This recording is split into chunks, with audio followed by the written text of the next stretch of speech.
Well, hello, everyone, and welcome to the Canadiens Connection podcast here on Rocket Sports Radio, keeping you informed, engaged, and entertained, where we talk each and every week about the Montreal Canadiens. I should say, not only welcome to the Canadiens Connection podcast, welcome to October. Hashtag, is it October yet? Why, yes, it is. And that means one thing. You know what that means. I'm going to ask my co-host in a minute if he knows what that means. I'm pretty sure he does. But first off, let me introduce myself. My name's Amy Johnson. I'm going to be your host on today's show for episode 368 of the Canadiens Connection podcast. And yes, my wonderful co-host, founder and president of Rocket Sports, Rick Stevens. You know what it means that it's October, right? Mm-hmm. I do. Are you sure? Yes. What's it mean? Positive. What's it mean? Well, it means, and we're recording this on a lovely Saturday afternoon, and it means that both the Laval Rocket and the Montreal Canadiens are playing their final preseason game on the same day. Ooh. And that means that that the NHL season and the AHL season are just right around the corner. Oh, I thought you were going to say that it was postseason for baseball. Well, yeah, as I understand, it's there's October baseball for the Toronto Blue Jays, and the Dome is open in Toronto. Very nice. Mm-hmm. It's also Red October for my Philadelphia Phillies. All right. What about anybody else? Do we care about it? Do we care about Well, it? it's the F1's in Singapore this weekend. Yeah. NFL. Everybody on my fantasy lineup has injuries. Same here. So, but my Philadelphia Eagles are one of two remaining undefeated teams in the NFL. So, yeah, I have a hard time getting excited saying Carson Wentz as my starting quarterback for the Minnesota Vikings, but you have fun with that. That's the way it is. But yes, it is October. It means that it is the start of the NHL season. Finally, this coming week, opening night is upon us. We're going to know in a matter of days what the final rosters are looking like for opening night. Oh boy. Get your popcorn ready. Get your plans made for when it's all going to come out and when it's all going to start happening on Wednesday night for the Montreal Canadiens. So what does that mean for today? Well, our episode 368 is where we're at this week, and it is the episode that is one of our most fun to record every year. And it is one that we hear a lot of feedback from our fans and listeners that they enjoy this episode because they kind of get to play along as well. It is our annual season predictions episode. The Montreal Canadiens season preview, 10 big predictions, which actually ends up being a little more than 10. You get to play along. I'm going to tell you more about that later on and how you can play along. But it's going to be a lot of fun. We're going to get you before I mention and really get into what to expect on today's show. Just want to go back to last week's show for just a moment. If you listened to last week's episode 367 of the Canadiens Connection podcast, and you unfortunately ran into some audio issues in the big topic segment, in the second segment, first of all, we profusely apologize for that. Technical difficulties. Those were some audio issues that cropped up in post-production in the editing process. Little technical glitch there. We are so sorry for the inconvenience. However, we appreciate those of you who reached out in comments on different platforms to let us know that there was an issue because it was something that we weren't aware of. As soon as we got those comments, we got to work in correcting that audio issue, and the corrected and wonderfully perfect edition of last week's podcast episode 367, was re-uploaded to platforms. So hopefully, maybe you went back and tried to listen again. If you hadn't, if you want to, we strongly encourage you to go back and listen to that section of the podcast again, segment 2 and segment 3. It'll be all good to go, except if you're listening on Apple. For some reason, Apple has decided that they have not yet gotten around to serving the corrected version of the podcast that is available for them to pool. They are still giving out the glitchy episodes. So if you are someone trying to still listen on Apple, here's a tip for you for this week. Go to either Spotify or a different podcast platform. Head over to our YouTube channel. You can watch it there, or just go directly to our podcast platform, which is canadiensconnection.fm, and you can listen to it right on that website. Again, we apologize for the inconvenience. We try very hard to not let little technical mishaps like that happen, and we apologize for any inconvenience. Thank you again to those who reached out. We tried to reply to those people to thank them and let them know that they can go back and try again. And so that is the soap. I will now get off that soapbox, but just wanted to let everyone know that we heard you. We appreciate you letting us know, and that that everything's working now, and the ways that you can go hear it.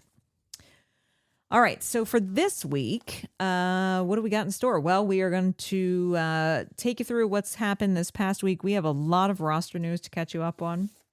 We're going to take care of that in the first segment, where we do the general news of the week. And we're probably even going to take a swing at what's looking like maybe the projected opening night lineup, since we are getting down to the wire here.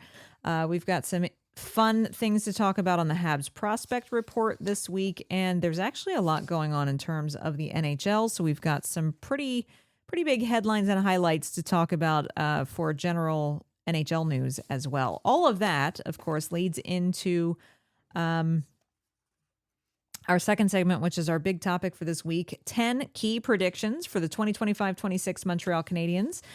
This is where Rick and I are going to go through 10 questions about the Montreal Canadiens season, and we are going to put it down on record. We have not discussed what our answers are going to be amongst ourselves.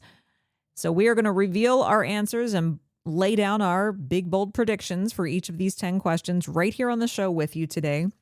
We encourage you to have a notebook standing by, because you can jot down your answers as well, and then just tuck that piece of paper somewhere safe that you'll remember where it is until the spring. Or put it on your phone. I mean, it is 2025. I am a pen and paper person. I'm sorry. I'm sorry, not sorry. I am not going to apologize for it. Yes, you could use your notes app if you're someone who likes to live in the 21st century. I am still living in 1993, and I use a notebook. So there. And just keep it handy, and then we will revisit these questions next spring when the season is over to see how many we all got right. And there's also going to be some bonus questions, general NHL predictions as well. So you're not going to want to miss that. And then finally, in the third segment, we've got some great replies to some of our Canadiens Connection questions of the week from last week, as well as the reaction video that I put out this week. And we're hearing from people all over. We've got some comments from YouTube. We've got some comments from Spotify. Hey, Spotify listeners, we see you.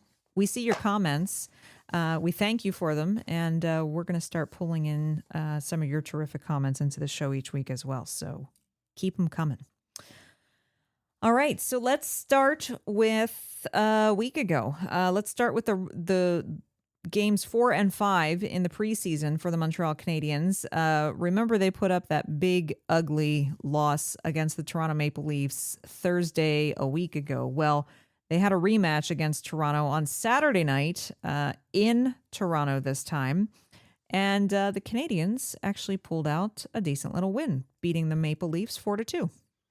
Yeah, I think one of the themes of the podcast last week was that there was some wonderful rhetoric coming from Marty St. Louis, and he was demanding that his team take each preseason game seriously, take practices seriously, and he kept preaching that the time is now, that they had to start on time. And in the first few exhibition games, the execution was a bit lacking.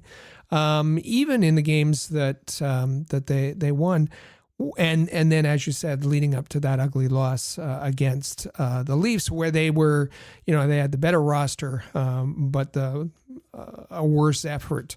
On Saturday, it was kind of flipped. The Leafs had a better roster. Montreal was on the road, but an excellent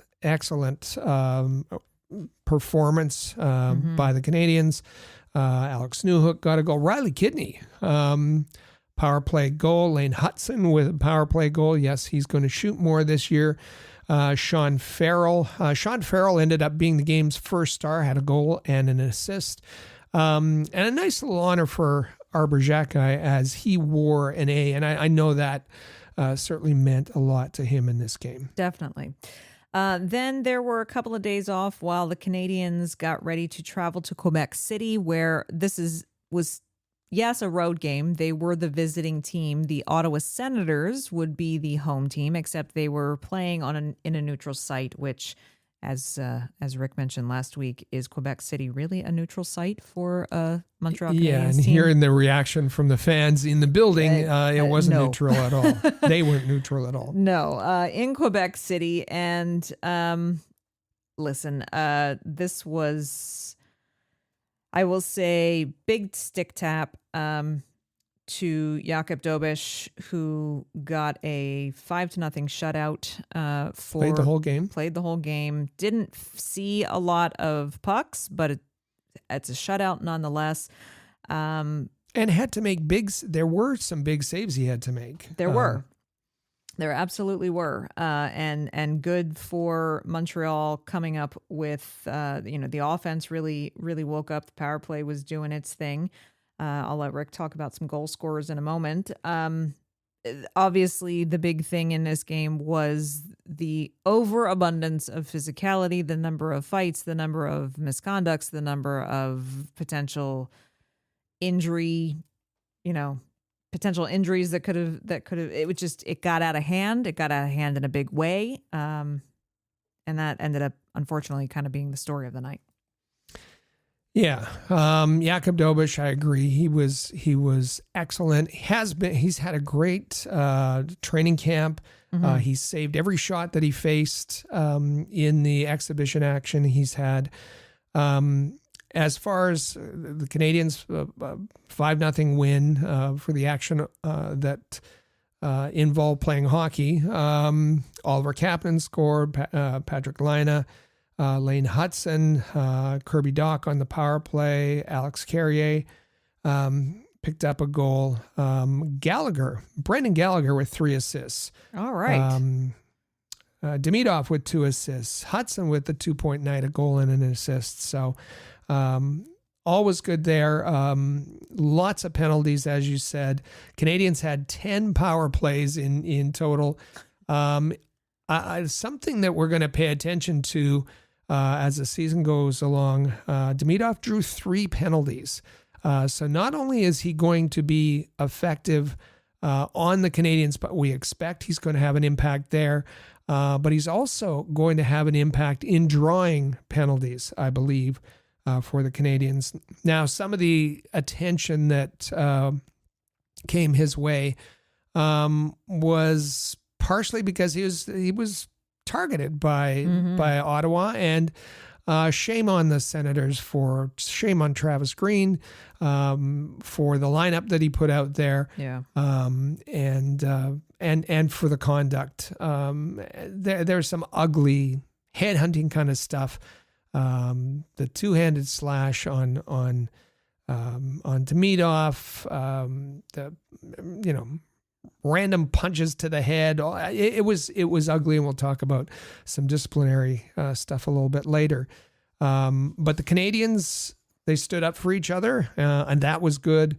I think what we have to be careful of is that this isn't the way the NHL is going to be played every single night once the regular season starts. And so folks that were shaping their opening night lineup to respond to what happened in that game, I think are a little bit off track. And we'll talk about it in a moment, but they will be rematching on Saturday night in the final preseason game. It'll be against Ottawa again, this time at home on Bell Center ice. We'll get to that more in a moment. In terms of the roster, on the good news front, Caden Gooley and Noah Dobson are wearing regular jerseys at practice again. So Marty was the one who said they were both injuries that he wasn't too concerned about, and it seems that was probably pretty accurate, as it looks like they are getting ready to get back into the game without having had to have missed much time.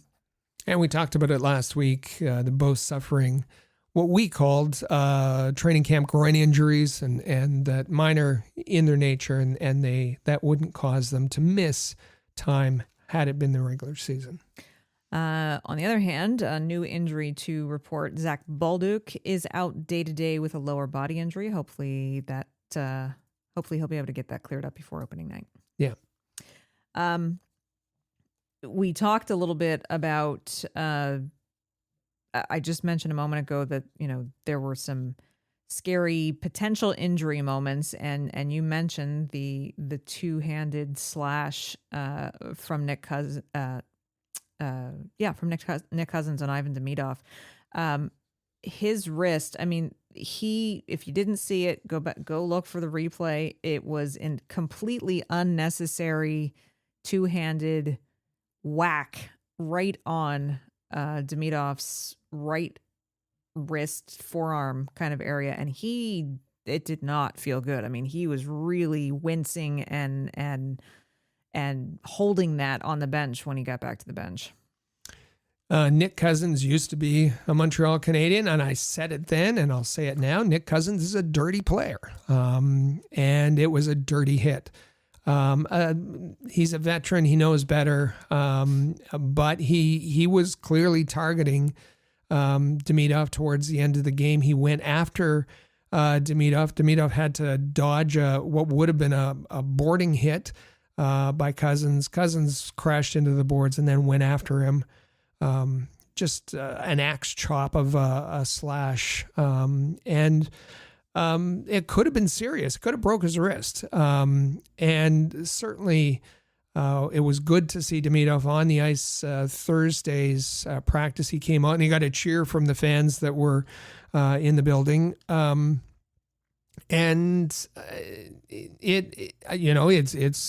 It's going to be swollen. It's going to be affected, but it could have been much, much worse. Mm-hmm.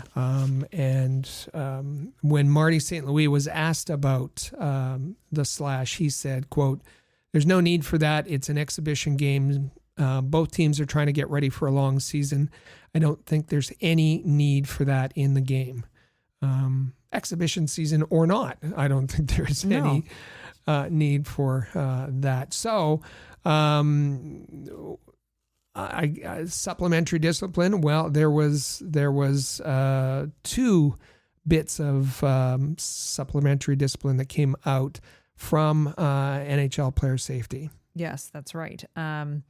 One of the first big kerfuffles that broke out was after Hayden Hodgson boarded Alex Newhook in a big way, and to his credit, Alexander Carrier, even though it was a completely mismatched pairing, he immediately went to bat and stood up for Alex Newhook, and that just started a whole kind of waterfall effect of things. So Hayden Hodgson getting the maximum allowable fine under the CBA for boarding, $2,018.23.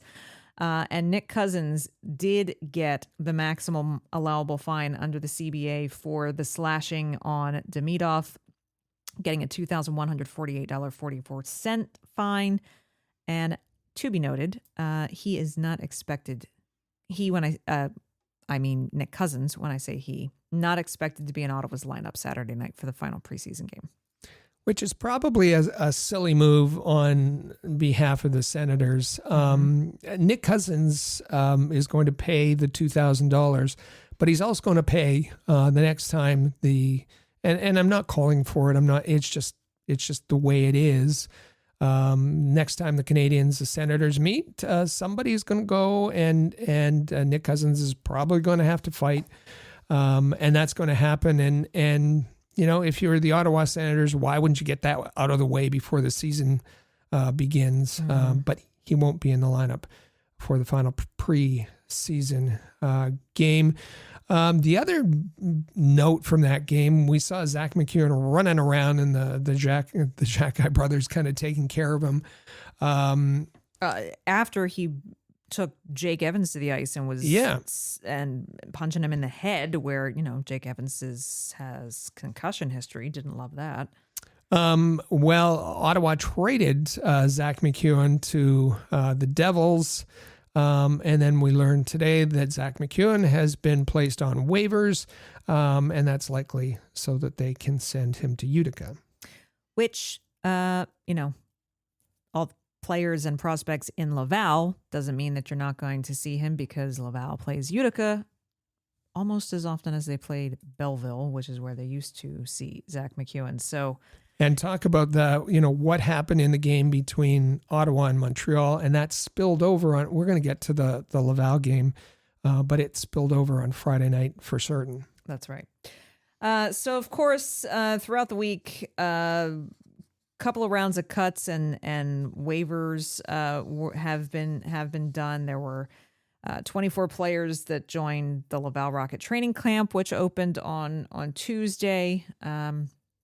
As well as a bunch of guys who were put on waivers for the purpose of being loaned to the Laval Rocket. So big cuts. It's been a much more streamlined NHL roster left in training camp. But there were some notables, Rick, of guys who did not make it through the first round of cuts. Philippe Machard had a very good training camp, and no one was necessarily expecting him to be in the opening night lineup. Maybe some expected him to play another exhibition game, but thought he had a very good camp. Who else had a good camp? Jacob Fowler, of course, Vincent Rohr, Sean Farrell, as the camp went on, he seemed to get better. Joshua Waugh did not have a good camp, and we talked about him last week, and why he didn't look good, and he was sent down. Apparently, he's not happy about that, and we'll get to that a little bit later. So. Earlier on Saturday, and should note that everyone who was put on waivers cleared waivers, so they are all now in Laval. Earlier on Saturday, Marty St. Louis did confirm a number of guys who are not going to play on Saturday night against Ottawa, so that's kind of an indication that they are likely going to be in the lineup on opening night. I think the notable one of that is that Oliver Kapanen is not playing on Saturday night in the final preseason game. Right. So you have Newhook, Kapanen, Demidov. Good thing to keep Demidov out of that game. Bolduc suffering still that lower body injury. Carrier and Matheson, none of those players will play against the Ottawa Senators. All are expected to be on the opening night roster. And Oliver Kapanen, he plays an NHL game. We said that at the end of last season. And he earned, we don't know that for sure that he's on, but all indications are that he's earned a spot on the opening lineup. Particularly when we saw in Tuesday night's game that sparkle that got unlocked when he was put on a line with Ivan Demidov. The two of them together, certainly they look like they belong.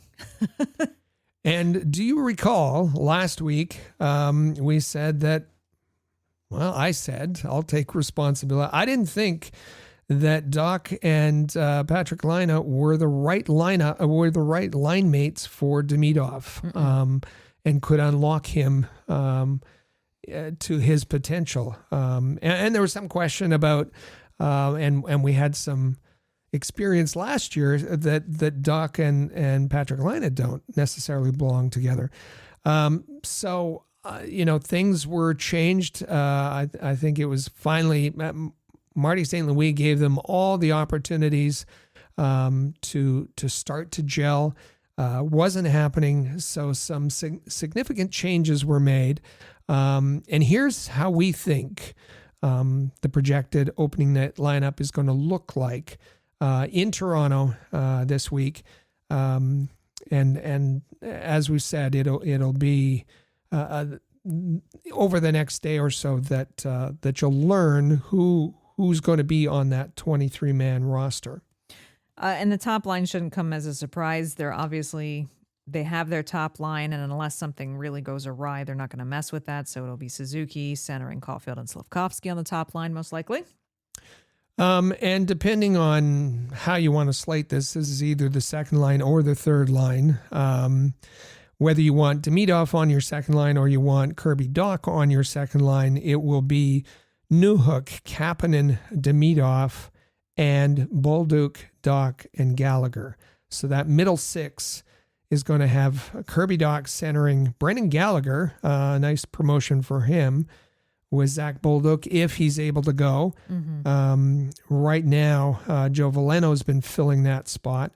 And Oliver Kapanen at center with Newhook and Demidov. Which I think is going to be a fun line to watch. And that leaves a fourth line of Jake Evans centering Josh Anderson and Patrick Laine. And we heard from Marty St. Louis about Patrick Laine. He said, quote, "I know he's got a good shot and is efficient on the power play, but we have to continue seeing the details in his game during 5-on-5 play." That was in French and translated by our own Chris G. Mm-hmm. So Patrick Laine, he promised that we'd see the best version of Patrick Laine. We've seen him do wonderful things on the power play, but the 5-on-5 question marks are still there. So he's going to start. We're predicting, nothing set in stone here, with Evans and Anderson on the fourth line, and probably those bottom three lines are going to be in flux a fair bit. So the way, Rick, you have this written up, you've got some projections on who the extras then will be on the forward core, and who of the forwards that are still at camp are ultimately going to get sent back to Laval before opening night. So the extras, as far as forwards go, we have Joe Veleno and Sammy Blais.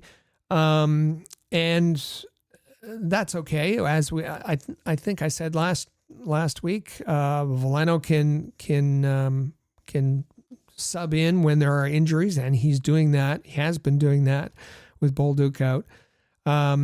Sammy Blais, both of those players would have to go through waivers. And it looks like the Canadiens, for now, in their insurance policy, are unwilling to put them through the waiver process. Or maybe it's just that they don't want their players, their young players, sitting on the bench and being the extra 13th or 14th forward. So that would send Owen Beck, and listen, Owen Beck could have done nothing more to make his case in training camp. He has been fabulous, phenomenal, and he's going to be phenomenal. He's going to get a call up this season. Florian Xhekaj turned a lot of heads and certainly was front and center in that Ottawa game, and showed what he could do.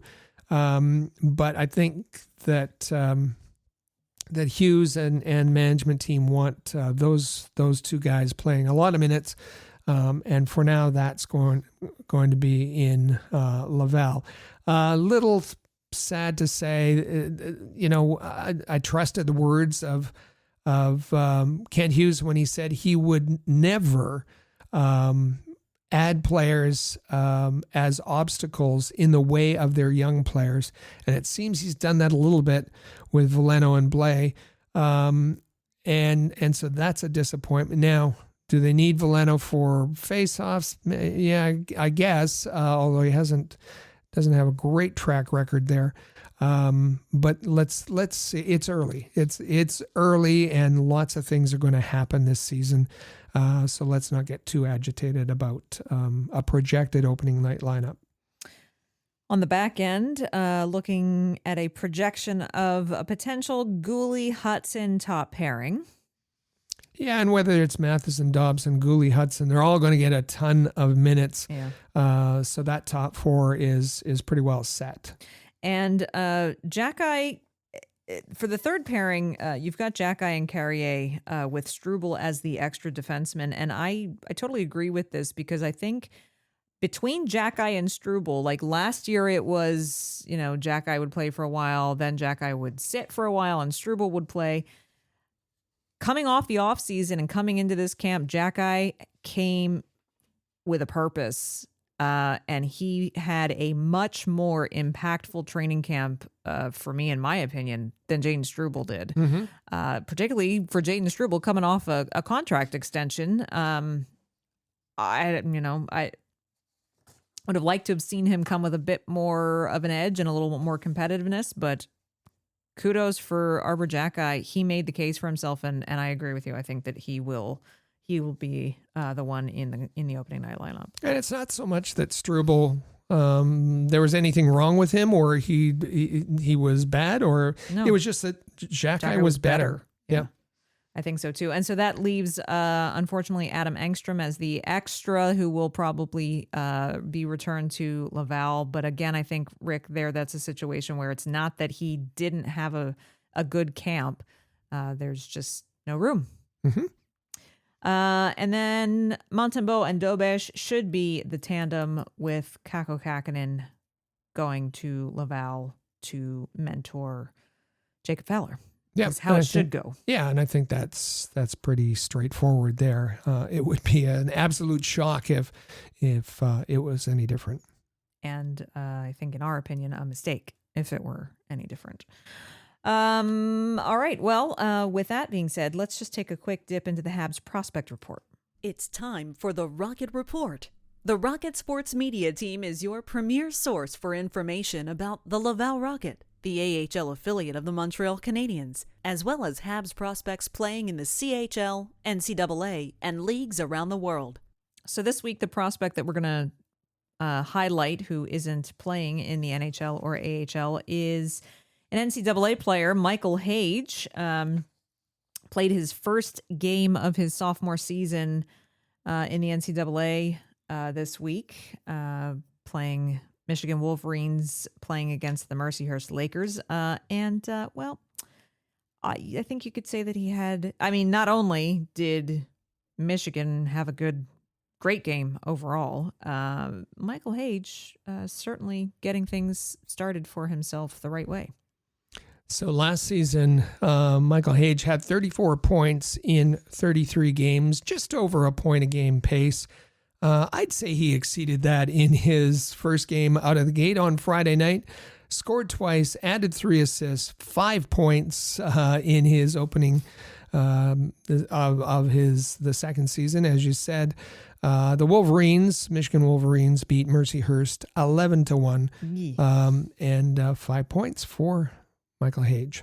All eyes, lots of eyes were on the NCAA on Friday night, particularly Penn State men's hockey, because Gavin McKenna made his NCAA debut Friday night in Penn State's game against ASU, Arizona State University. And it was a big enough deal for McKenna to be debuting that the NHL Network aired the game, as well as simulcast it on the NHL's YouTube channel. Yeah, which I think is a great idea. Yeah. And with a focus here, maybe they're testing something. Gavin McKenna, you know who he is, the consensus projected first overall pick of the 2026 NHL draft. He dominated the WHL. There's no reason to expect that he's not going to do the same thing in the NCAA. He's got a high-profile gig with Penn State, and it was a fun game. Penn State went up 2-0 in the first period. Arizona stormed back 3 goals in the second period, and then Penn State scored 4, including an empty netter in the third period. Oddly, all the goals were scored in the same net. As all 9 goals, as it turned out. Gavin McKenna, for his part, had 2 assists as Penn State beat ASU 6-3, and I'd say I don't know what the ratings were on it, but I'd encourage the NHL to give more exposure to prepare. We always love to give exposure to Canadiens prospects to prepare fans for when they finally join Laval or Montreal, the main club. I'm pleased to see that the NHL is trying to do a similar sort of thing. Absolutely. As we mentioned, Laval opened their training camp on Tuesday. They have just 2 preseason games. One of them took place on Friday night when they traveled to Belleville to play against the Belleville Senators. This one was, I don't want to say over before it began, but it was over pretty quickly. Belleville did not have much pushback. Laval filling their net, winning it 5-2, and 3 fights in the first 20 minutes. It's always testy against the Belleville Senators. That's not an unusual occurrence for them to be very much carrying a lot of animosity. But as Rick hinted a few moments ago, also how much of that was carryover from the NHL matchup a few nights earlier. Yeah, there seemed to be that spillover effect and the tension. Lots of penalties, lots of fights, lots of scrums after the whistle. As far as the goal center scores, Sean Farrell, Alex Belzile, Joe Damonop, Toby Bisson, Luke Tuck, Wyatt Wiley with 3 assists, Riley Kidney, that name again, 2 assists. And Jacob Fowler played the first 2 periods. He saved 14 of 15 shots that he faced. And so Laval will wrap up their preseason action Saturday afternoon, actually, today. Still in Belleville. They do this nice little thing for the preseason. Since Belleville is sitting in the middle of the Toronto Marlies and the Laval Rocket, all 3 teams just go to Belleville, and they each play each other twice over the weekends. So Laval taking on Toronto in Belleville this afternoon at 3:00 to wrap up their preseason action before they will hit the road. They start their season on the road next Friday night in Manitoba. They're playing the Moose on the road, so they will wrap up their preseason early this afternoon, and then they'll start getting ready for a flight out to Manitoba next week. Rick had mentioned that doesn't seem like perhaps Joshua Waugh was, very pleased with being included in the first round of cuts from the Canadiens training camp earlier this week, Rick, because according to TVS Sport, his camp is going to have a little sit down with the Canadiens soon. Yeah, there was a lot of media promoting Joshua Waugh before he even arrived at camp, and talking about his off-season regimen, talking about what he had been working on, talking about the changes, the positive changes in his physique, and all of that. And all that's fine and good. But the Joshua Waugh that we saw in training camp was much like the Joshua Waugh that we've seen in the past. The giveaways, the unwillingness to get involved in puck battles, and certainly when he did, his inability to win those battles, it just very much cemented his reputation as a perimeter player, and then he seemed surprised that he was in that first round of cuts. So his camp, his agent, they want to clarify what's the plan for Joshua Waugh. And TVA goes on to say, if the meeting is not deemed satisfactory for one or both parties, I would not be surprised to see the young man traded in the coming months. Well, That may be what happens, and that would be a shame. He has potential, I think, to be a very good player at the AHL level. He hasn't proven that he's able to be an NHL player yet, and I think more and more people are understanding that. Unless there's a rapid change in the way he plays hockey, and we'll see what happens there. It'll be interesting to watch that. I mean, he's in a situation right now where and no one's saying that it's a done deal that he's going to stay in the AHL only for the remainder of his career, but it would be a shame if he didn't just take the opportunity while he's still in the Canadiens organization. He's playing for the Quebec-based AHL team where the fan base adores him there. It's a packed house every night. It's an optimum place for him to play in the AHL while he is still working at trying to get an NHL spot. So we'll see how the meetings go, and we'll see what happens. One other note. We've talked about how the ECHL has finally laid out a plan to get to having 32 teams on their slate by 2027, so that every NHL franchise will have the opportunity to have their own ECHL affiliate in addition to their own AHL affiliates. This year, we knew that New Mexico's ECHL team was going to be coming into the fray in the fall of 2026, but Rick, and they will be the 31st ECHL team, but they have a name now. They do. They will be called the New Mexico Goatheads, and be located in Rio Rancho, New Mexico. Going to start in the fall of 2026. Said they have their logo out, kind of nice, very mean looking goat. Mean looking goat, but a suitable New Mexico looking southwestern kinds of color. Colors. Looks good. Okay, that's who they will be. Don't know who their affiliation is going to be, but go Goatheads. Go Goatheads. Yeah. How many fans? Like, are they going to sell goat heads for people to wear? Yeah, like cheese heads. Oh, boy. Yeah. The marketing possibilities are endless. For NHL news, pretty notable things this week. First up, we always love when Sportico gets around to releasing its annual NHL team valuation rankings, and some mind-boggling numbers at the top of the valuation list. Yeah.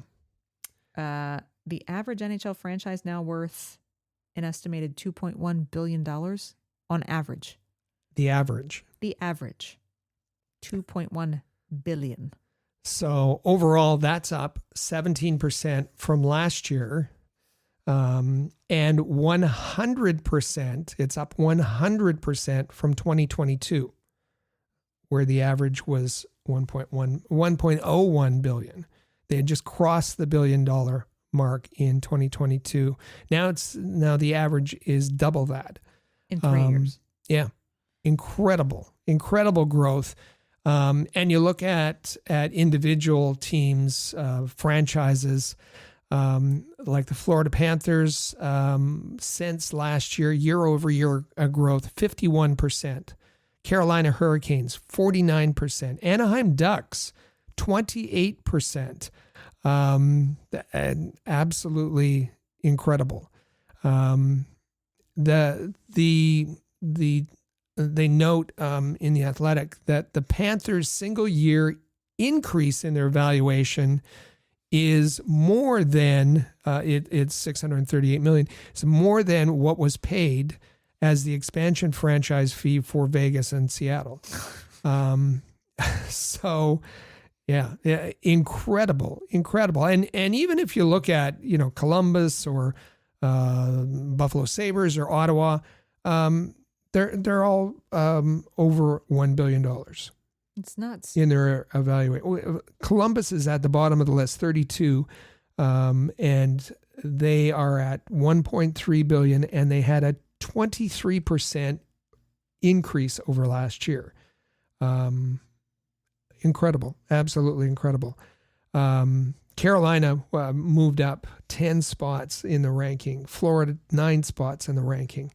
Where are the Montreal Canadiens? Well, number one is, and this hasn't changed, Toronto Maple Leafs at $4.25 billion with a B. New York Rangers at $3.65 billion. And the Montreal Canadiens in third place. They increased 13% over last year to $3.3 billion. And that's their valuation. Their revenue is still hundreds of millions of dollars a year. So I think the NHL is pretty healthy. Pretty flush right now. Yeah, I think so. So can a power play coach can an extra bench yes. boss, there's the sky's the limit. There should be no, especially out for those services positions that don't fall within the salary cap. The Canadiens can afford it. I think so. Speaking of the salary cap, however, the Daily Faceoff has out their list of the 10 worst value contracts in the NHL right now for 2025-26. And would you believe that either current or former Canadians make up 3 of the 10? Well, you just a wonder third of the list. who signed these contracts. So Josh Anderson comes in at number 7. He has 2 years remaining on his deal at $5.5 million. They said that he brings average kind of offense. He has physicality that is teams like in the playoffs, but there isn't a lot that the Canadiens are getting for that $5.5 million and hasn't lived up to his the terms of his deal. Ben Sherratt for the Red Wings comes in at number 4. He has 1 more year remaining on a $4.75 million deal. And Christian Dvorak, the newly signed Christian Dvorak with the Philadelphia Flyers, 5.5. I shook my head at that deal. But anyway, added to the Flyers. And listen, the Canadiens, they may miss in terms of faceoffs, in terms of penalty killing. They may miss a player like Christian Dvorak, but at $5.4 million, he's on the list at number 2. True. There was a lot of big money getting tossed around this week. Not the least of which was in Minnesota when the Wild announced that they had finally signed forward Kirill Kaprizov to an 8-year, $136 million contract, averaging $17 million a year. The highest contract in the NHL. And I think it was Spit and Chicklets, maybe, that had a meme out of him saying, of like Kaprizov's face with just, I got drafted 136th. And now I'm making $136 million. Yeah. Remember, all the fans were counting on with the cap projections and with the cap going up. Oh, we can afford this. We can afford that. We can afford something. Well, the players and contracts like this are going to eat into that money pretty darn quick. And yeah, the logical question is, all right, well then what's Connor McDavid worth? And you've seen the conversation about that. That's right. Then the New Jersey Devils got out their signing pens for defenseman Luke Hughes, inking him to a 7-year, $63 million contract extension, paying him an average annual value of $9 million. And then Anaheim signed their top defenseman, Jackson Lacombe, to an 8-year, $72 million contract. Again, $9 million AAV on that. So why are we mentioning it? Well, of course, Lane Hudson needs a contract. And these numbers probably narrow the focus for what we're going to see Lane Hudson get. I always said it was going to be around the Noah Dobson number. I think Lane's camp would say, well, it's not going to be less than 9 million. There's some pretty good comparables out there for that. And Lane Hudson won the Calder. And he won the Calder. And now listen, Lane Hudson, the other defenseman, Lane Hudson is a unicorn. He does things differently. And are there gaps in his game? Maybe. Can we figure that all out? What kind of player he's going to be? What kind of player he's going to project to be after just one season? That's hard for the Canadiens. But I think that right now the Canadiens have a lot of leverage as the season goes on. That'll shift. So there is some interest, I think, in both sides getting it done, but we're going to have to be patient on his contract, as we've said before. What about the fact of taking a little less money in order to make sure that the Canadiens have enough money to pay the other talent that they're going to need? Well, Dave Pagnotta from the fourth period says, I do believe that Noah Dobson took a little bit less than his camp was looking for to sign with the Canadiens. I suspect Hudson is willing to do the same, although we're not talking about millions and millions. So it Maybe won't be hundreds of thousands. Yeah, well, it's going to be a big bargain, and I think that the target has been set around that $9 million figure. Gotta wait and find out. After 17 seasons in the NHL, which just even saying that makes me feel very old because it doesn't feel like it's been 17 seasons. But after 17 seasons in the league, former Canadiens captain Max Pacioretty announced his retirement this week. 36-year-old played in 939 career NHL games across 5 organizations. Obviously, he had a significant period of time in Montreal. And the same day, or actually the next day, it was then announced that he's going back to his alma mater, joining the University of Michigan's hockey team as a special assistant to the head coach. Where, hey, he's going to get to work with Michael Hage a little bit. Yeah, and I was just going to add as a mentor too. I'm just adding that as my own personal mentor to Michael Hage. Yeah. Max Pacioretty said, quote, Michigan has a tradition of producing elite talent, and I can't wait to share what I've learned to help these guys grow on and off the ice.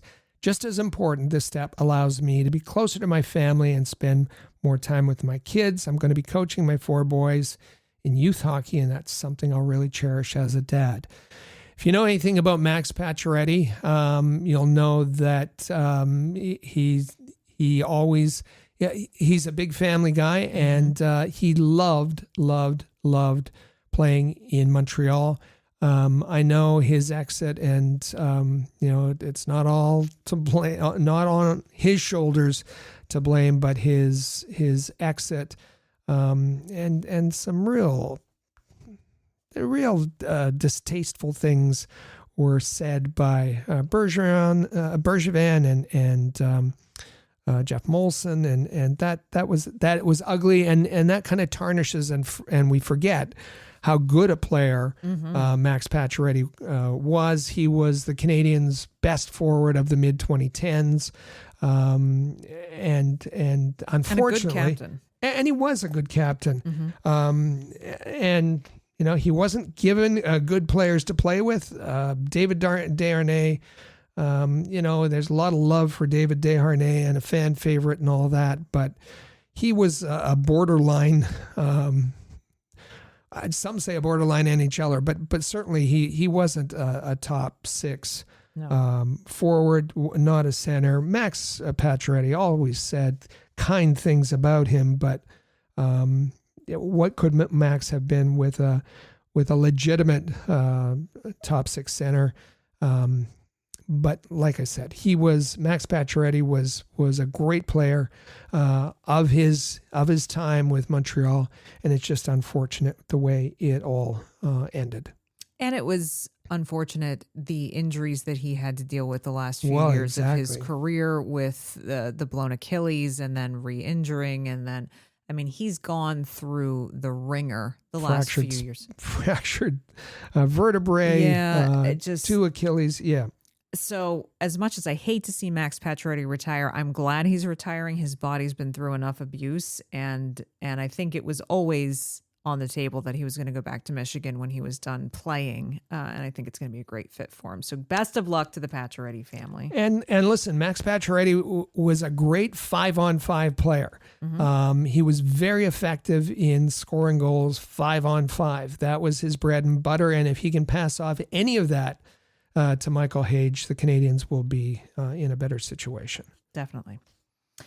One last thing before we take our first break here and get to our big predictions for the upcoming season. We mentioned last week that, in case you haven't figured it out yet, Jakub Dobeš is quite a character.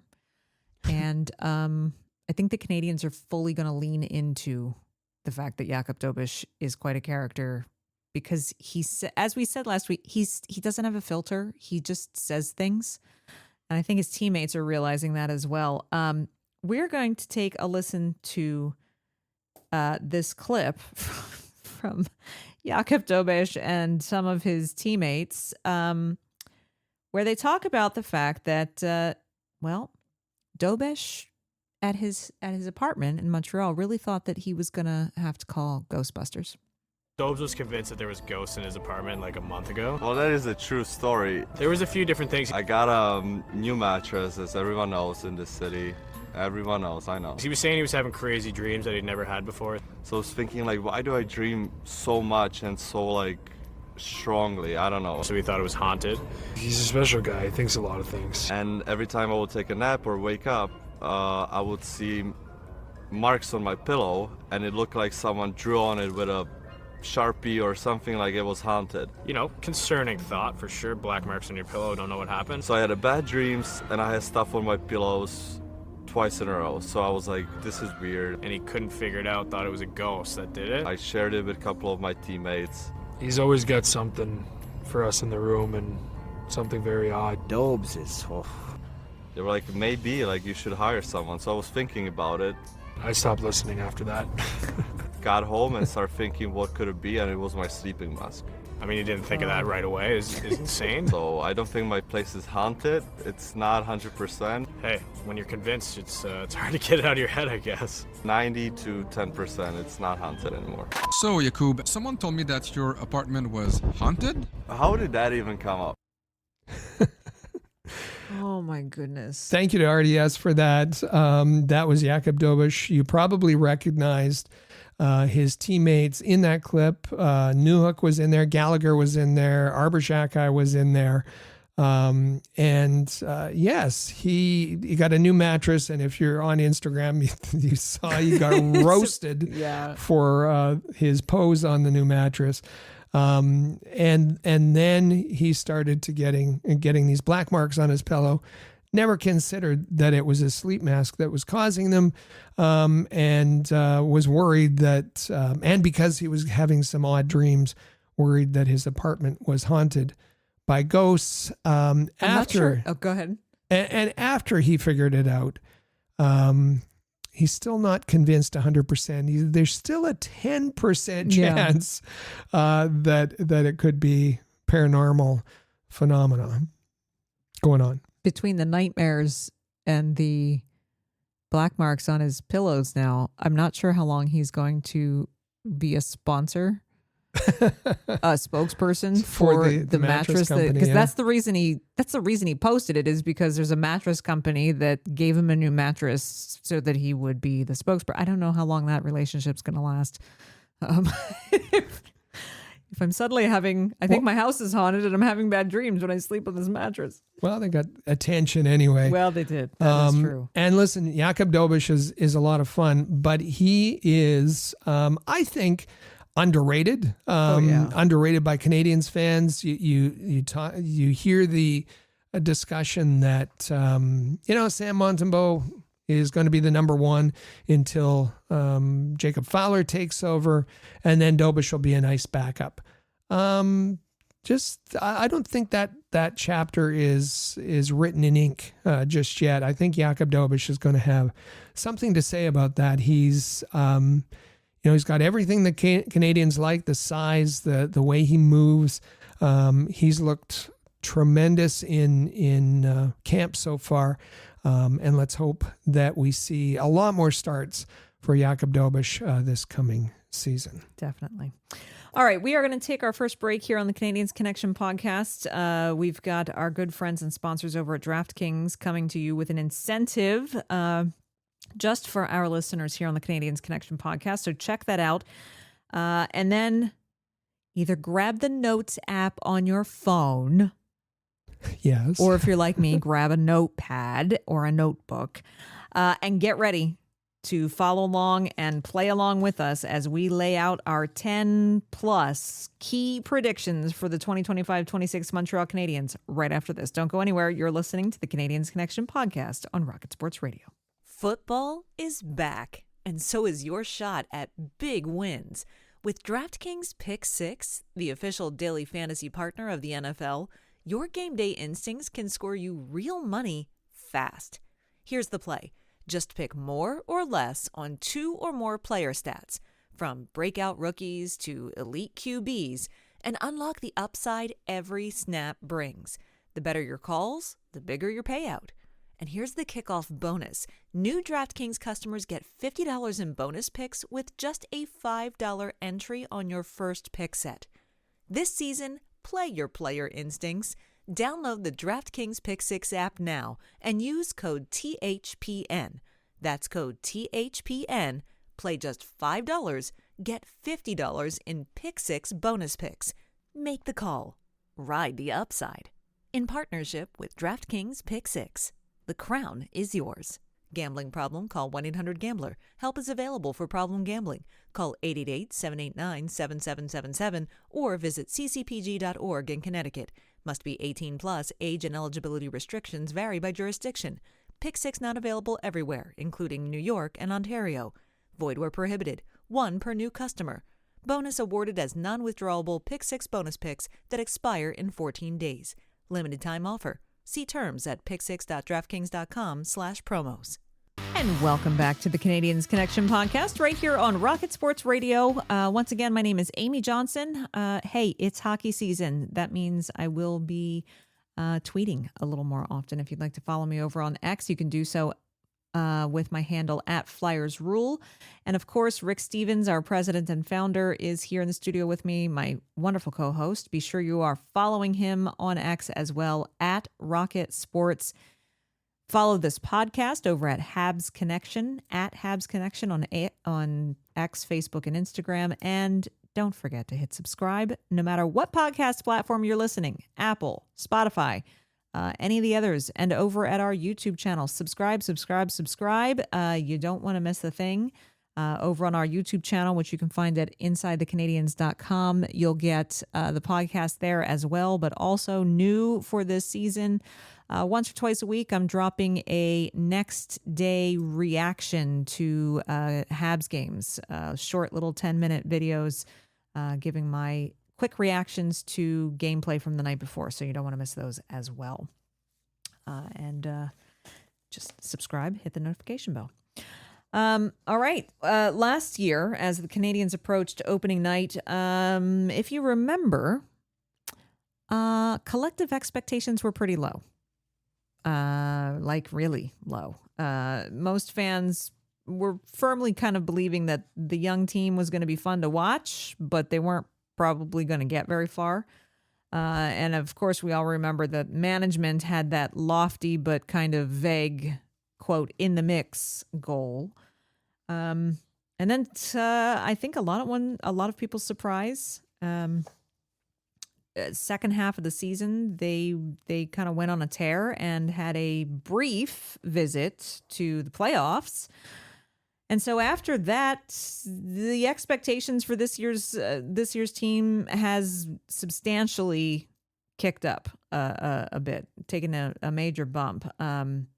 So making it to the playoffs for a second consecutive year is now kind of seen as almost a must accomplish by a majority of the fan base. And,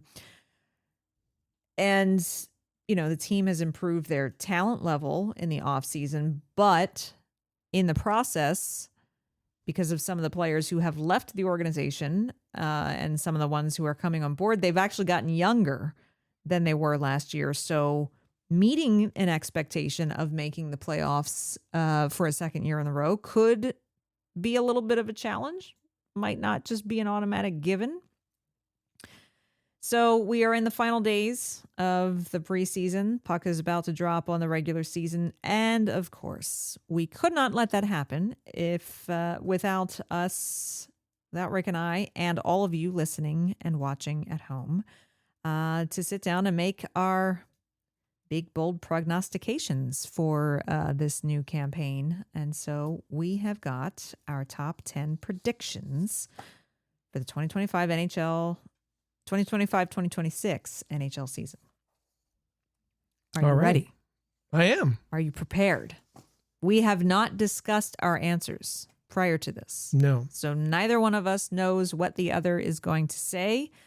We obviously don't know what all of you are going to say as well. We are going to keep track, write it all down, and we are going to revisit these answers at the end of the season to see how accurate we were. We hope you play along. So we're going to kick things off with question number 1. Who will lead the Canadiens in points this season? And how many points will they record? As a reminder, this went to Nick Suzuki last year with 89 points. So who will lead the Canadiens in points this season, and how many points will they record? Rick, who do you have? All right. Well, we're starting easy. We're starting, with a question that's relatively simple to answer, and that's in all of these situations, it comes with a caveat. If the players stay healthy, and in this instance, if Nick Suzuki stays healthy, if he continues his Ironman streak, Nick Suzuki, in my opinion, is going to break that 90-point threshold. 89 points last year on 30 goals, 59 assists. He's going to break that this year. So do you have a number? I have 92 points. 92 points for Nick Suzuki. I'm not going as straightforward as you. I'm going to go a little bombastic here. And I'm going to say it's going to be Ivan Demidov. Okay. With a whopping 93 points. I think he's just going nuts. He's going to match his jersey number? He's going to go nuts. Uh-huh. Ivan Demidov, 93 points. Let's see how crazy that sounds come, 8 months from now. All right. We'll see. I'm going, I gotta be strategic about some of these answers. All right. So are these coming with accompanying DraftKings wager? It's funny you say that. So DraftKings, we all know DraftKings is our sponsor. And we all also know that I have been playing with house money on DraftKings for a few seasons now. Yeah. Because I took advantage of an incentive and managed to do really well with that. And I have managed that balance ever since that. But I digress. This episode that we do every year, usually probably tonight during the final preseason game, I will then take a bunch of these bold predictions that I'm making. And yes, I will put them into DraftKings now as a, small bet, and we'll see what happens. I got Lane Hudson last year. I took Lane Hudson to win the Calder last year. Yeah. Yep. And nice. I won that. So we'll see. Am I putting in Ivan? I don't know. We'll see. Second question. The nice thing is some of these questions are multi-part questions. So question number 2 actually has 4 parts to it. We'll take them one at a time. And this question is all about who is going to supply the offense for the Canadiens this season. We're going to start with Cole Caulfield. Is Cole Caulfield going to score more or less than 40 goals this season? Last year, he had 37 goals in his 82 games played. Is he going to score more or less than 40 goals this season? Yes. So you say more. I say more, and it's because he had 10 power play goals last year, and once Patrick Laine got in the lineup, you saw Cole Caulfield, his production on the power play go down. He deferred a lot to Patrick Laine, and Patrick Laine had 15 goals on the power play. So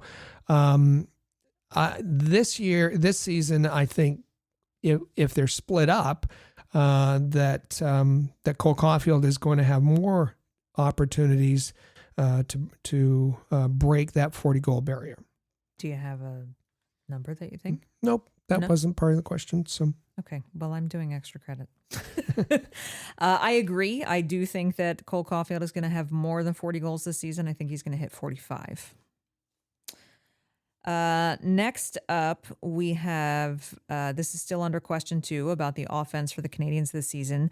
Will Juraj Slafkovsky tally more or less than 65 points in the NHL this season?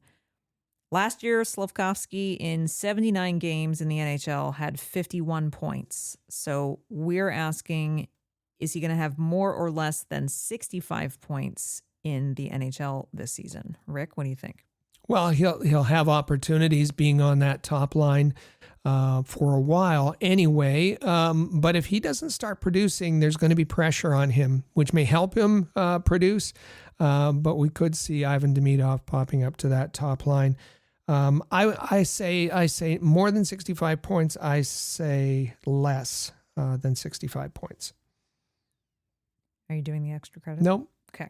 I agree here as well. I also think less than 65 points. In fact, I think he's going to have less than he did last year. I think he's going to only have 47 points this year, which is not going to be good for Juraj Slafkovsky. The third part of this question, will Kirby Dach set a career high in points this season? His career high was in 2022-23 when he notched 38 points. Is he going to set a new career high in points this season? Boy, that seems like he should be able to eclipse that as a second line center. Question is, will he be a second line center for the entire season? You gotta hope for Kirby Dach's sake that he's able to get past that. Otherwise, his days are over in Montreal.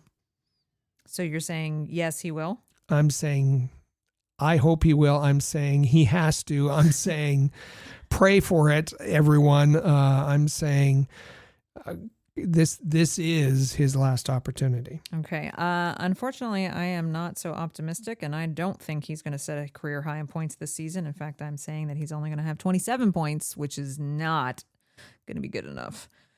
And finally, for this question, will Lane Hutson have more or less than 66 points this season, which is how many points he had last year? Will he have more or less than 66 points, Lane Hutson? I say more. He'll be close to the 70-point total this season. I agree with you with the more. In fact, I'm going with 73 points this season. All right. Remember to be following along. Keep track of your answers at home as well. Question number 3. What over or under 125 penalty minutes in the NHL for Arbor Xhekaj this season? Last year in 70 games played, he had 118 PIMs. Is he going to be over or under 125 penalty minutes in the NHL this year? I say over just because he's going to play more than 70 games. I agree with you there. I say it's over as well. I have him at 130 for the same reason, because I think he's going to play more. Will he be suspended this season? No. All right. Question number 4. I should say I also agree with you. I don't think that he's going to be suspended either, because I think that he learned his lesson from a couple of seasons ago. He knows he could be sent to Laval if things aren't going well. And I think that he learned that discipline lesson. It's not always not always able to execute it, but I think he's aware of it enough that I don't think he'll be suspended. He's got a whole lot more responsibility now. Yep. You He's know, grown up a so- little, so. Yep. Question number 4, will Sam Montembeault start more or less than 55 games this season? Last year, he had 60 starts, went 31, 24, and 7 with a 282 goals against and a 902 save percentage. He had 60 starts last year. Is he going to have more or less than 55 starts this season?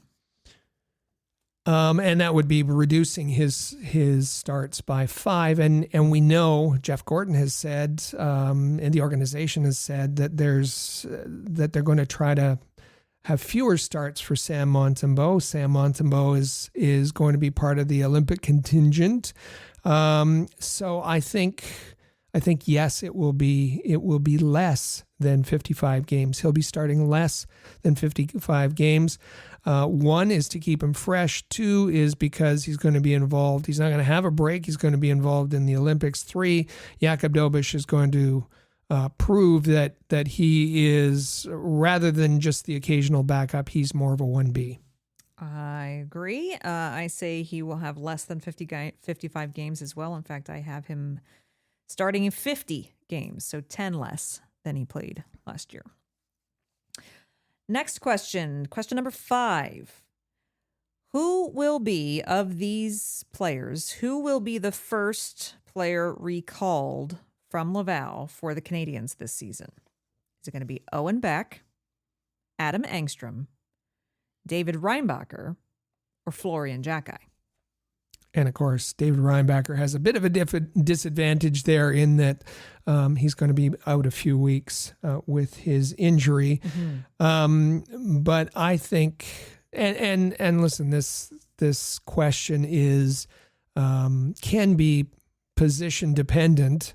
You know, they're not going to call up Owen Beck if they need a defenseman, obviously. But all else being equal, Owen Beck was very good. Owen Beck is going to be very disappointed to be sent to Laval. The organization is going to want to get Owen Beck back. And because they need the kinds of things that Owen Beck can deliver in terms of his speed, his physicality, his smarts, his ability to play on the penalty kill, the face-offs, his forecheck, everything, because he plays the game that Marty St. Louis likes to play. It's going to be, again, all else being equal, it's going to be Owen Beck. I agree with you on all of those fronts that Owen Beck should be the first call-up for the Montreal Canadiens this year. But I don't think that he will be. I think the popularity game is going to win out here. And I think Florian Jacki is going to be the first call-up by the Canadiens. And this is where I'm saying the caveat of, I'm not saying Florian Jacki deserves it more than Owen Beck, because I agree with everything that you just said, but I think this is how it's going to fall, is that Jacki is going to be the one that gets the first call-up. Okay, question number 6. Who's going to be the first player traded this season by Kent Hughes? Just as a reminder, this, and we're not taking, we can choose anyone on the team, but just as a reminder, the UFAs, who many times have more of a likelihood of being traded, the UFAs are Patrick Laine, Sammy Blais, Mike Matheson, and Kaapo Kähkönen. That's as of July 1st, 2026. Correct. The pending UFAs, I should say. Mm-hmm. So you could take one of those, or you could take someone else. But who do you think will be the first player traded away by Kent Hughes this season? I think Mike Matheson is going to have some demand, but I don't think that Kent Hughes will trade Mike Matheson. Now, listen, if David Reinbacher, gets a call up and it's and he adjusts fine to the NHL, or Adam Engstrom, or and there's an opportunity, then maybe. But I think it's going to be, we heard about the the feelings that Joshua Waugh has. I think if a player feels like he's not being treated fairly, and I'm not saying I think he is being treated fairly. I think he has an unrealistic self-view of himself in the play. But if a player's going to be that unhappy and is going to start causing some issues from attitude or whatever in Laval, then I think that Joshua Waugh may be first on the list. If not, I think that Arber Xhekaj could, his play could determine that Jaden Struble is the defenseman who's expendable, and who could be a help to, a bottom pairing of a team out there. If Reinbacher or Engstrom are able to show that they can handle the load this year, it may be Struble, could be Waugh, could be one of the Canadiens' picks. Their first round 2026 pick could be their second round 2026 pick. They have an extra one from Columbus. I think it could be a number of things. I'm going to land on Jaden Struble. You're going to land on Jaden Struble. Okay. I am going to hold out hope that it's going to be Mike Matheson. And I understand why you think that it won't be. This is a case where I'm just going to cross my fingers and cross my toes and say Mike Matheson will have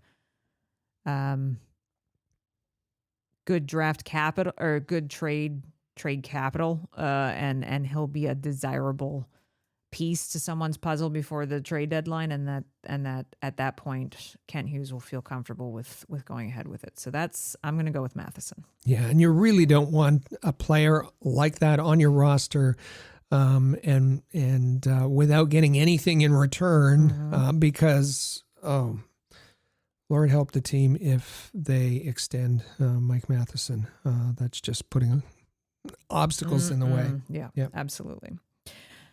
Question number 7, will Ivan Demidov win the Calder Memorial Trophy on the heels of Lane Hudson winning it last year? So this is a two-parter. Is he going to win the Calder? And will he reach more or less than 65 points this season?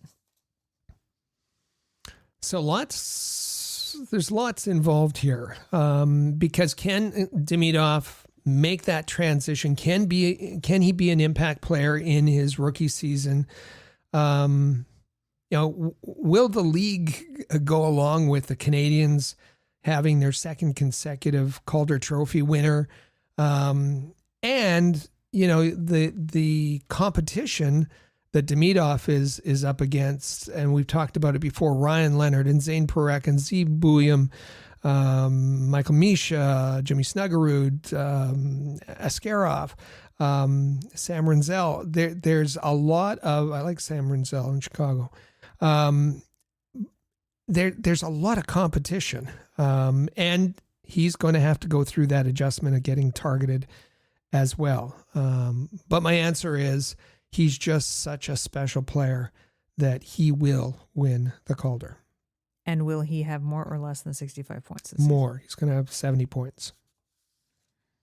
All right. I agree with you there. I say, yes, he is going to win the Calder. And I have already said in the first question that he was going to put up a whopping 93 points. So I obviously feel that he is going to surpass 65 points, and I'm sticking to it. So we'll see how that works out. Question number 8 is about special teams. Last year, the Canadiens were 21st on the power play and 9th on the penalty kill. Can they be top 15 in each of those categories this year? This is a tough question, and I think if they want to be a playoff team, they have to be. They have to be top 15 in each category. I think that there's going to be a significant improvement in the power play, and they have 2 waves of the power play that are capable of scoring. So 21st to top 15 is possible. 9th on the penalty kill. Remember, they lost Dvorak, they lost Armia, they lost David Savard. That's going to be tough to make up, and they're going to slip a bit, I expect, on the penalty kill. But as long as they don't slip further than that top 15, I think they'll be okay. So I would say yes. But this one's going to be difficult, I think, and I think it's the answer to it is going to go a long way to predict their entry into the Stanley Cup playoffs. I am actually going to say, I'm going to say no on this. Can they be top 15 in each category? My answer to this is no, because while yes, I agree that their power play will be very successful. In fact, I think their power play could be top 10 this year. I think their PK is going to slip just under that top 15 point. I'm predicting their PK is going to be in the 16 to 20 range. Okay. So I can't say yes to answer the question because they'd have to be top 15 in both categories. And I don't think they'll be able to do that with the losses on the penalty kill. Number 9, will Kirby Dach be the Canadiens' second line center by April? No. Sorry, should I take time to think about that? No, he won't be. He won't be. And part of that is that maybe he'll be playing the wing by then. More on the wing than he is at center. I know he considers himself a center and wants to be at center. Will he be able to drive a line from the second center position? I'd say no. I am also emphatically going to say no. I don't even know that Kirby Dach is going to be the second line center on October 8th, much less by April. So no, unfortunately, this was the big miss for Kent Hughes this summer, was that he was not able to find a true second line center. They're relying on Kirby Dach, and I'm not there. I'm just not there. Question number 10. The Athletic projects that the Canadiens are going to finish the season in 16th place with 92.1 points. And I will say, okay, so let me just rephrase this. The Athletic is projecting that the Canadiens are going to finish in 16th place this year. The Athletic projected them to finish 27th last year. The Athletic thinks that this year they'll be 16th and they'll have 92.1 points. The Athletic's prediction last year was that they would finish with 80.6 points. The Athletic says the Canadiens will be 16th, 92.1 points, with a 51% chance of making the playoffs as opposed to the 7% chance they gave them last year. So the question is, first, will the Canadiens finish the season with more or less than 95 points? They had 91 points last year. Will they finish with more or less than 95 points? So, first of all, I think that the illustration at the beginning was that the Athletic were way off, like way off last year. Yeah. Way off. And no, no one had the expectations that they were going to do what they were going to do. So they have them at 92 points this year. Will the Canadiens finish with more or less than 95 points? I say less. Okay. Do you want to put a number to that or just no. less? Okay. I also say less. I think it's just going to be just less. I think it's going to be 94. I think they're going to do basically one win better. Okay, so where will they finish in the NHL standings? Last year they finished in 17th. Where do I have them finishing? Mm-hmm. Between 18 and 20. Between 18 to 20. I'm going a little more optimistic. I'm going to say they're finishing 15th. Might be a stretch, but that's where I think they're going to that's what I think is going to happen. Finally, are they going to make the playoffs this season? No. And listen, I'm not being negative, No. and I'm not saying this is going to be a bad season. I think that two things are well, there's a number of things here. We talked before about it being a very young team, and a young team can progress and make great strides without them making the playoffs. I think a lot of things happened last year. They had a really tough start to the season, but then everything fell in place for them. The stars aligned, and that I'm talking about performances of the other teams, the way the team gelled, the way they healed from injuries and all of that. The stars aligned. We had Chris Johnston say that they were really fortunate last year, and I think they were.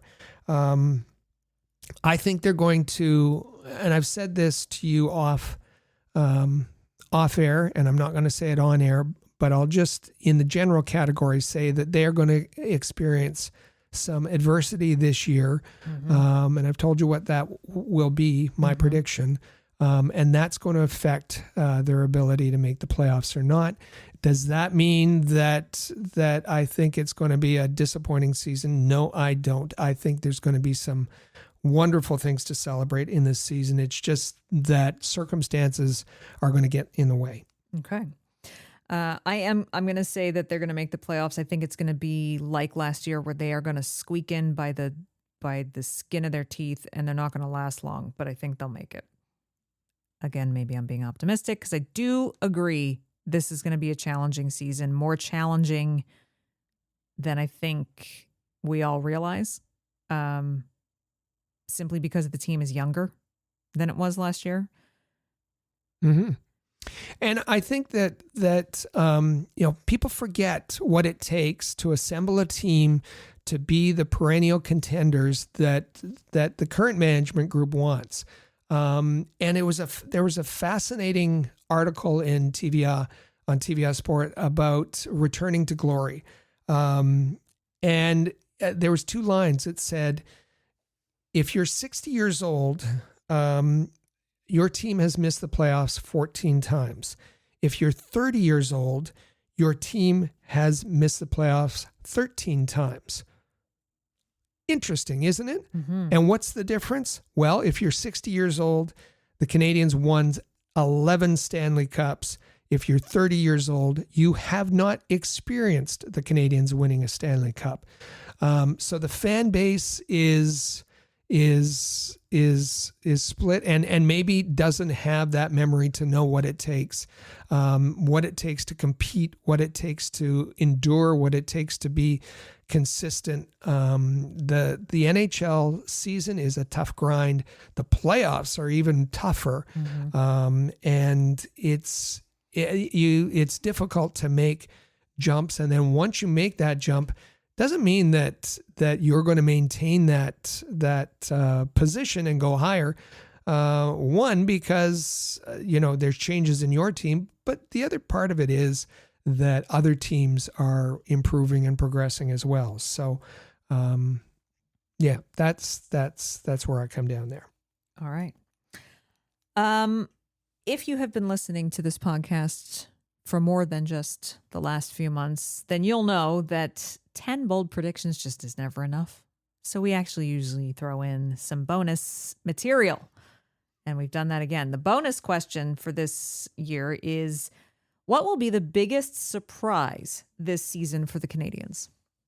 Rick, what do you think the biggest surprise is going to be this season for the Canadiens?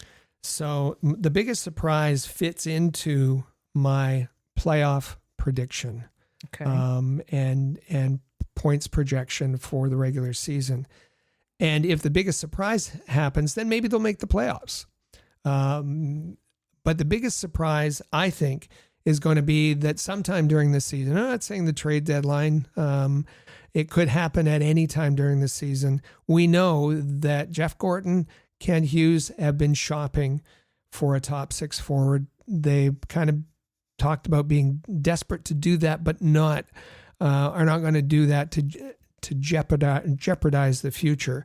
And if they get a top six forward, it's going to be somebody who they're going to add to the core that's going to go along with this group. It's not just going to be for a year to make the playoffs. So my biggest surprise is going to be that Kent Hughes is successful in getting that top 6 forward at some point during the year. And it may be because the Canadiens are experiencing adversity or being slightly disappointing and not being on that playoff trajectory, that Kent Hughes will acquire that top 6 forward that's going to be good for this season and good for the future. And then I think that might change whether I believe that they will make the playoffs, but it's going to be a surprise and it's going to be big. Okay. That's a good prediction. I actually split my answer to this into 2 parts. What is going to be the biggest good surprise, and what will appear to be like the best good surprise and a bad surprise. In the positive side, I think the biggest surprise this season for the Canadiens might be Alex Newhook.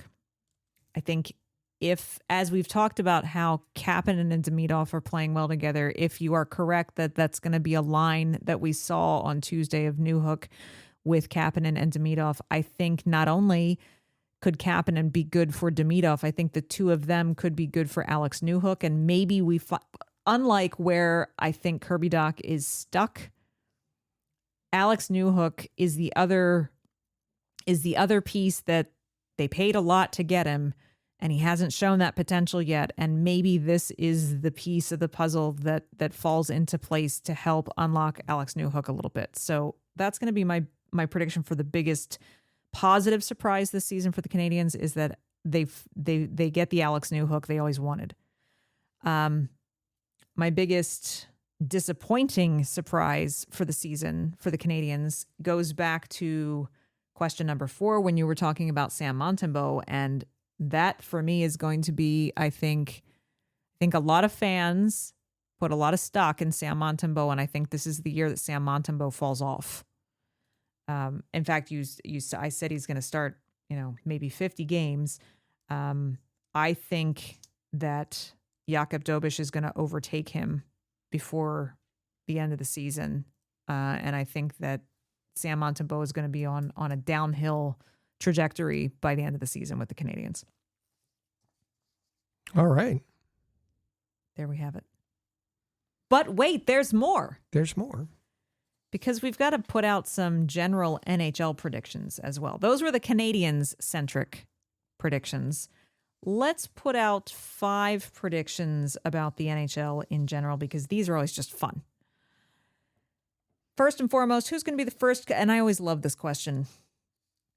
And last year we were all immediately wrong like 2 days later, because who was it that got fired in preseason last year? Didn't they? Did they fire? That was the year before. Yeah. That was the year before. My years are blurring together. Yeah, no, I was pretty close. I was right. Dead on. You were dead on. Yeah. Okay. My years are blurring together. Who is going to be the first coach fired head coach? Who's going to be the first head coach fired this season, Rick? And we're not wishing anyone. No, but I mean, it's going to happen. Andrew Burnett for the Nashville Predators. Yeah, things aren't turning out how they expected, and bringing in Stamkos and all that. I don't think Barry Trotz. I don't think he's a patient person. And if they get off to a bad start, I think Andrew Burnett's going to be the first head coach fired. He was. I'm going to borrow a Canadian's phrase here. He was in the mix for who I was going to select, but I ultimately decided that for the second time, Lindy Ruff might get fired out of Buffalo. Okay. Because Buffalo has struggled mightily still. They just cannot seem to get any traction, and I think if they start poorly again, I'm not sure that they stick around with Lindy Ruff for any length of time. 2-decade rebuild. That's not. I think that's not normal. I think it's time to move along. Number 2, who's going to win the Vezina? I got to take a minute to breathe here because it pains me. Oh boy. Yeah. That means you're not going to say Connor Hellebuck. No, I'm not. Okay. Jake Ottinger, the Dallas Stars. Are you looking at you're looking at my notes. No, I haven't seen your notes. Yeah, I think this is the year. I don't think Bucky can go back-to-back Vezinas. Even though I can't wait to see what Jonathan Toews is going to do with Winnipeg. Yeah, can he be the second line center? I don't know about that, but so I think Winnipeg's going to be fun to watch, but I don't think they're going to do what they did last year, and I don't think Connor Hellebuck's going to have the season he did. So I agree. I say Jake Ottinger because he was definitely in the conversation last year, and now he's got a new head coach. Because we all remember Pete DeBoer got fired after the playoffs because he pulled Ottinger in the series deciding game and then really completely muffed the media availabilities afterwards. We know that ended ugly. Well, now there's a new head coach in town. So maybe Jake Ottinger is going to have a breath of fresh air. So yes, I agree with you there. And Connor Hellebuck's won 3 Vezinas. Mm-hmm. So I think it's time for the torch to be passed. It is. Speaking of torches, there's a big, bright Olympic torch that's going to burn this year. So which team is going to capture hockey gold at the 2026 Winter Olympics? And if this is not the most predictable 2 answers you'll have ever heard. Again, it pains me. It just pains me to say this. No. USA. Oh my God. And you know, I questioned Team Canada's goaltending for 4 Nations, and I was proven wrong by Jordan Binnington, and Jordan Binnington didn't, look good until it came to that overtime, and then he came through and whatever, skin of his teeth, right? But yeah, I don't think that Team Canada's goaltending is going to hold up. And when you have, we were just talking about Connor Hellebuck, he's a candidate to win the Vezina this year. Jake Ottinger is a favorite to win the Vezina this year. You have the choice of those 2 guys on Team USA to win the Olympics. It's tough to beat. If that was an option on DraftKings, that, to predict what I was going to say. Who will Rick Stevens say is going to win Olympic gold for men's hockey in 2026? I would have lost a lot of money. Yeah. Because I never, I figured that would be there's just no way you couldn't say Canada. Yeah. I can't believe it myself. I mean, you're completely right with your prediction. Obviously, it is going to be Team USA. Jingoism going here now. Okay. Handily. Yeah. I'm so glad that we're in agreement on this. That's wonderful. Reluctantly. Let's see if we agree on. I can hear the people typing into the comments section. I'm glad to be wrong on this. I really am. I can hear for all of you out there. People typing into the comments section. All right, question number 4. This is our penultimate NHL prediction question. Who is going to secure the best odds of winning the NHL draft lottery? Which is a nice way of saying who's going to be the worst team in the league this year? I was on San Jose for a bit, but I think it's Chicago. I think it's the Chicago Blackhawks. I've said San Jose for a couple of years now. I think they've moved away from that. Chicago, I considered. Do you know who's really just not been good and I think are going to be worse? Even though they've not been good, I think they're going to be even worse than people think that they're going to be. Sorry, Sid the Kid, but I think it's going to be the Pittsburgh Penguins. Well, then what? Yeah. Yeah, so they were worst and got Mario Lemieux. And then decades later, they got worse and they won the lottery and got Sidney Crosby, and so now can they get Gavin McKenna? So now they're going to get Gavin McKenna. That's just not right. Who's playing at Penn State That's just not right. in the same state. Yeah. Okay, I see how you're thinking. And they've not been good. And Kyle Dubas is just going to have a sell off, and yeah. So does Sid the Kid get traded? I don't think he is, but Like if like spitball that, like take that to the nth degree, and oh boy, Malkin could get traded. Malkin could get traded. We got to replay this part at the end of the season when we do our audit. All right.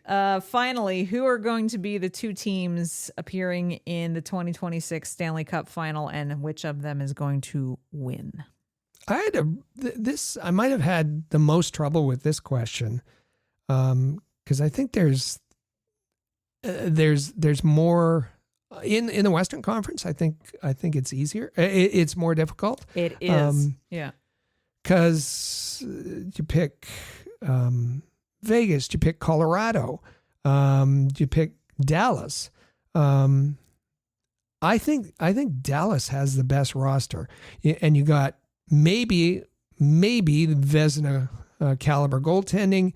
You have a full season of Mikko Rantanen. I just don't know about the new coach Glenn Gullickson. I don't. That's the only thing that's holding me back. But otherwise, I'd say Dallas. I'm going to say Dallas over Vegas and Colorado. Although Colorado, man, Gabriel Landeskog is back.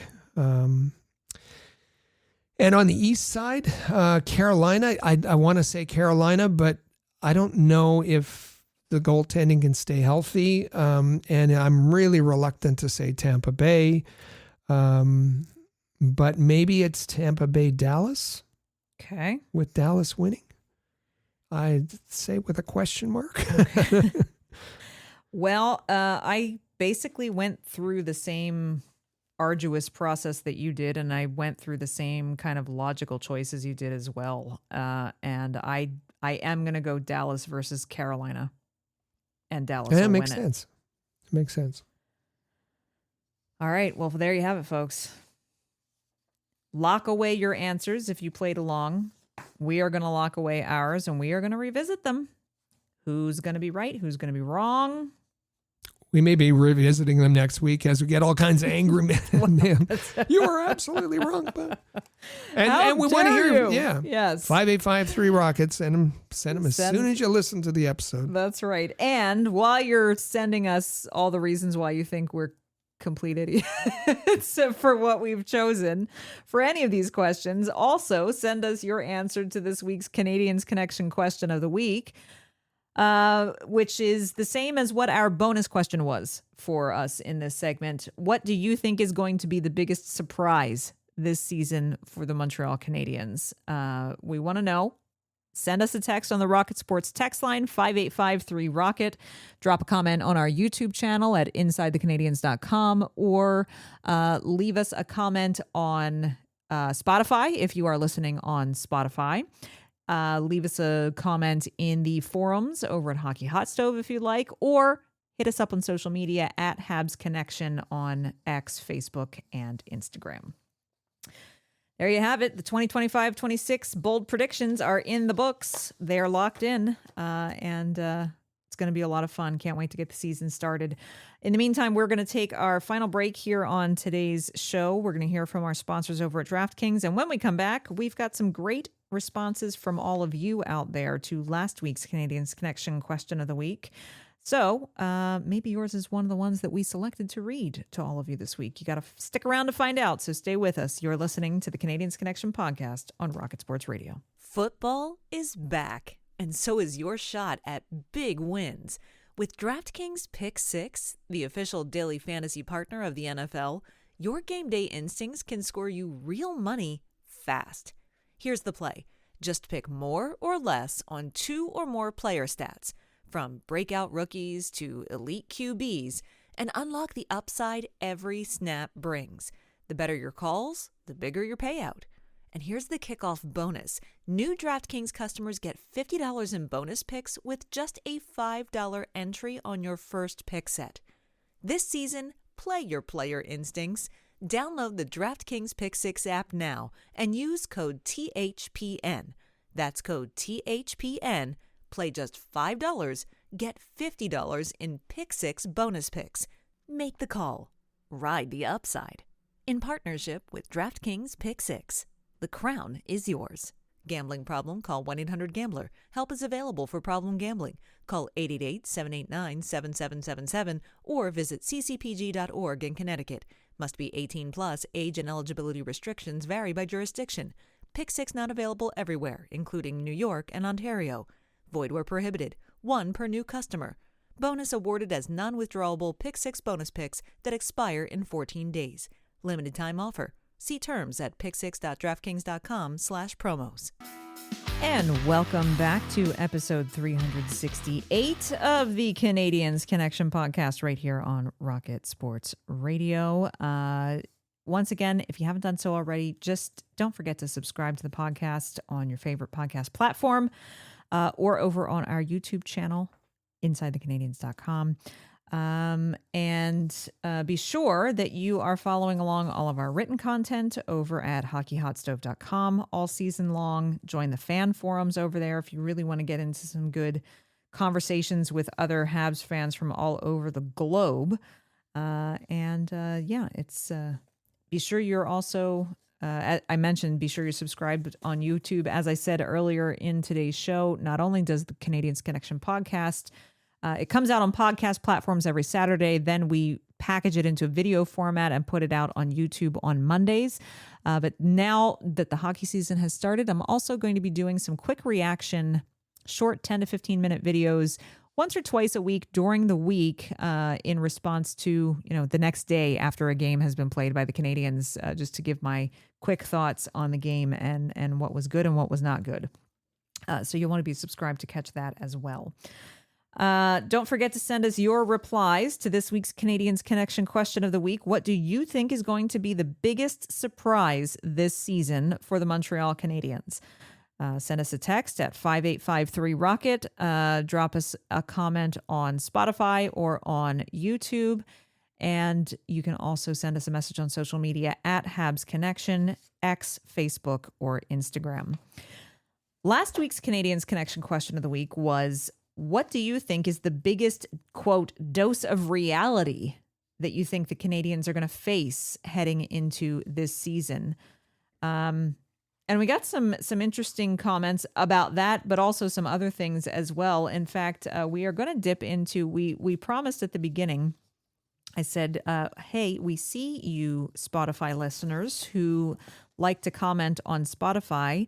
And forgive us if we have been a little remiss in bringing in your responses. That's changing as of this week. So be sure you comment often over at Spotify. We certainly appreciate you listening on that platform. And we have a few comments over on Spotify this week that we want to read. Rick, I'm going to let you start with the first two that are actually related. They are not the people, but their comments. No. I don't think they're related. I don't think they're related. There's only one guy in his avatar who's picking his nose. The other guy is not. So the first and the nose picker is Jordan Hogan. And maybe he's not a nose picker. Maybe I'm he just sure likes he really appreciates to use that for his avatar. Yeah. And maybe that's not even him in the avatar. We don't know. No. Jordan says his name is pronounced Line, not Lina, as you're both calling him. It's so cringe. Like he's been in the league for 10 years. Get his name right. LOL. Thanks. With a big smiley face. Yeah. And as I responded to Jordan on Spotify, I said, get his name right. That's exactly what we want to do. And we are pronouncing Patrick Laine's name correctly. We just wouldn't have it any other way. We just used to choose the Finnish pronunciation. We've checked into this. We've asked Finnish native speakers. We've had compliments from native Finnish speakers. We are it's kind of fascinating that the number 3, of course, Canada first, U.S. second, as in terms of geographic areas that our listeners come from. Number 3 is from Finland. So we want to get it right. We want to get it right for them. And listen, we're not going to be right all the time. There's Demidov is a good example. Lots of outlets call him Demidov. Ivan. There's lots of pronunciations. Pascal Vincent, all of those. We're not going to get it right all the time, but in this case, since such a big portion of our listening audience is from Finland, we try to get it right, and they tell us we are pronouncing his name quite correctly. I'm just going to interject something here quickly. Please to do. Say, what I apologize to you for, Jordan, is that unfortunately for the 10 years that Patrik Laine has been in the NHL, broadcasters refuse to pronounce his name the way it's actually supposed to be pronounced. And so you think that Patrik Laine should be pronounced Patrik Laine. And that's an unfortunate thing that we try really hard to educate our listeners, and we try really hard to respect and honor people to have their names pronounced the way they would pronounce it in their home country, which is how their names should be pronounced. It was the same thing. I went through this whole rigmarole when everyone called him Jesse Ylonen. Jesse Ylonen. And I sat down to do an interview with Jesse Ylonen, and I said, "Can you tell me how you pronounce your name?" And there's an entire YouTube video on our channel of me saying, "You're pronouncing his name wrong. Here's how he told me you say it. It's Ylönen. Jesse Ylönen." And I got a lot of flack for that as well. People say, "You're saying his name right." No, he told me how to say his name. And it's the same thing here, Pat. It's a shame that not every broadcaster makes it more of an effort to not North Americanize European players' names. Timu. It's Teemu. Yeah. Well, we try to do it the best we can, and we'd love to hear from you about others, but it's something we do our best. And related comes from Simol1. Hello. About the name pronunciations. You have my utmost respect for it. I come from a culture where it is usual to try to pronounce names as it is in their language. I'm so beyond disappointed hearing botched names. It's far from fun. I appreciate your podcast. Great content, great delivery. So thank you. Again, that one coming from Spotify. Mm-hmm. And we should also say that sometimes when you're pronouncing names that the way you know more about this as a voiceover artist, our mouths just don't go the right way. We just don't have the muscles to be able to produce the kind of sounds that you would in Finnish or Swedish or whatever language it is. So we're not going to get it perfect, but we're not going to sound like a native best. speaker, but right. But it's going to be as close as we can. And, there are plenty of players who know that their names get botched all the time, and they're just too nice to correct anybody about it as well. But if you push them a bit, they say, my family would like that. Or like they'll say, no, that's how everybody says it. It's fine. And said, no. How would your parents say your name? If you were at home, how would you say your name? And then they'll usually say, well, okay. Just the little things, people. We have 2 more comments that we wanted to read off of Spotify as well. The first comes from Shane Jordan. He says the 2C should be given to Doc. Newhook and Kapanen can have a go if he doesn't work out. Don't mortgage the future any more than they already did with the Bolduc trade. Give the reins to Hage in a year or 2. But he says 2C right now should be Kirby Doc. Shane, we hope that he can make that happen. We're just not too sure. But it's a good comment. Great comment. It's a good comment. Like that comment from Shane. And Mike from Belleville on Spotify says simply in regards to the podcast, always a good listen. Thank you for sharing your time. And to Mike in Belleville, we say thank you for taking the time to listen to the podcast and for commenting. So keep that coming. Over on YouTube, we had a couple of great comments that came in. One of them is from a commenter. I think this was their first time commenting, and this was in response to my reaction video to last week's Ottawa-Montreal game in Quebec City. I had a video out midweek as a reaction to that, and at P. Moran Fidelt, I may have completely butchered that, but that's what I'm going with, says, phenomenal game. This game shows that they can be productive and get the goals on the board. I also understand setting the tone with the fights, and that Coach St. Louis said he wanted them to play the preseason like it's the regular season. It starts now. But I feel we need to tone it back slightly, or there'll be some key injuries before the season really starts. The league doesn't need another Barkov-style loss this early in the season, especially for the Canadiens. Gotta say, agree with you on all counts. That's 100%. great comment, great insight, and thank you so much. Don't be a stranger. And looking forward to next preseason when there will only be four preseason games. Well, we will already be like almost a week into the regular season at this time next year. Okay, one more. From YouTube, this is our dear friend Center Ice 7948. Hello, Amy and Rocket. I think it's pretty clear the second line center is the elephant in the room. We need someone top 6 caliber to help Demidov shine, or his efforts will go to waste.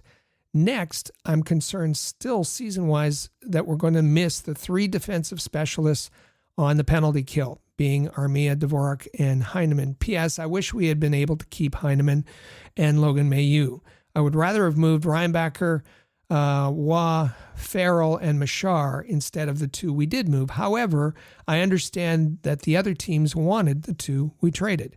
Keep the great shows up, and thank you again, Center Ice. Excellent. All right. So the time has come, folks. The time is here. It has arrived. Predictions are in. Last preseason game is going to go down on Saturday night. Get your snacks ready for that. And then, mark your calendar. The next Canadiens Connection podcast will be our first reviews of real deal hockey, regular season hockey. The next episode is going to come out Saturday, October 11th. But before we get there, we've got Ottawa at Montreal, their final preseason game this Saturday, tonight, October 4th. The regular season for Montreal kicks off October 8th. That is on Wednesday, a road game in Toronto. And then the following night, they're opening the season on the road with a back-to-back. Woo! Nothing like diving right in. Wednesday, October 8th at Toronto. Thursday, October 9th at Detroit. Want to see 2 different goaltenders starting. Yes. Absolutely. I'm going to guess Montembeault will start against Toronto, so we better see Jakub Dobeš against the Red Wings. So that will be a lot of meaty stuff for us to dissect come next Saturday, October 11th for the Canadiens Connection podcast. So you are not going to want to miss it. Thank you so much for being here. Thanks for playing along with our annual big predictions episode. And we look forward to seeing you again next Saturday for another exciting episode, regular season hockey episode of the Canadiens Connection podcast on Rocket Sports Radio.